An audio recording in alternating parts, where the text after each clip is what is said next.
अस्सलाम वालेकुम जी।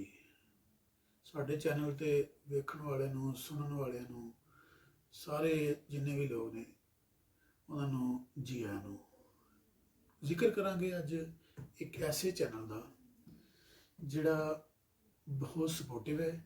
दो चैनल ने, एक सहरलवी आपी का ते एक राहे आजम साहब ने, उन्होंने दो ने। एक ग्रुप है राहे हक वर्ल्ड।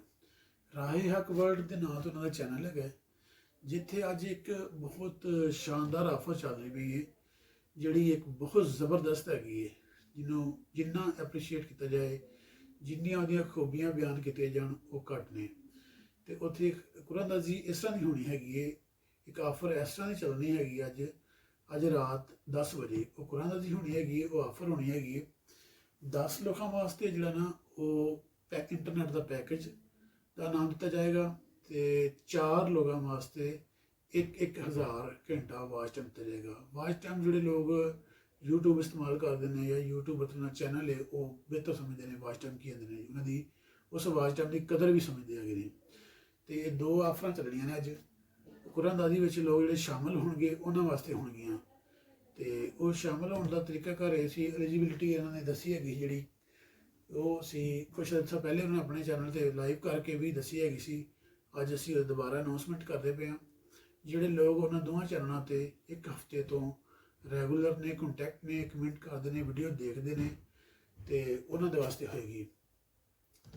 तो वो इस तरह की होएगी भई जोड़ा वा 10 लोगों की पर्चियां पाई जाएगियां, जिन्होंने जोड़ा वीकली पैकेज दिता जाएगा, जोड़े भी नैट पैकेज है वो दिता जाएगा। तो 4 लोगों दी कुरानदाजियां पाई जाएगियां, पर्चियां पाई जाएगियां, कुछ जिन्ने भी कमेंट आउणगे जो उन्होंने सपोर्ट होगी एक वीक तो जो उन्होंने चैनल पर रैगूलर आ रहे हैं, वीडियो देख भी रहे हैं तो वाच भी कर रहे हैं, उन्होंने पाई जाएगियां। उन्होंने 4000 वाच टाइम घंटा रखा है, हर चैनल में एक 1000 घंटा वाच टाइम दिता जाएगा।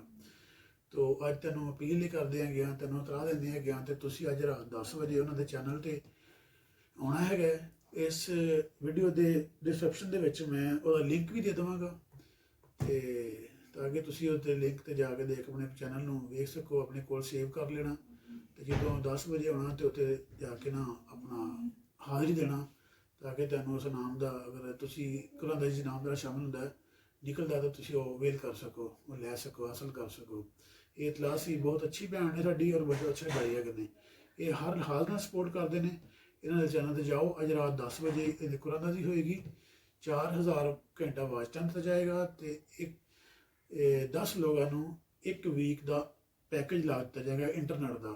तो तुहानूं अपील करती है लाजमी जाए हो, तो ये इस इतलाह देनी तुहानूं इतलाह सा अपने चैनल पर, तो और अपील करनी से उन्होंने सपोर्ट भी करो। ये बहुत अच्छे लोग ने, ये बहुत अच्छा ग्रुप है, ये हर लिहाज ने एक दूसरे को सपोर्ट करता है। जिस बंदे जिमें की जरूरत हो, जिमें की हेल्प चाहिए हो, देंदे है। तो ये इजाजत चाहांगे। रब रखा। अल्लाह हाफिज़।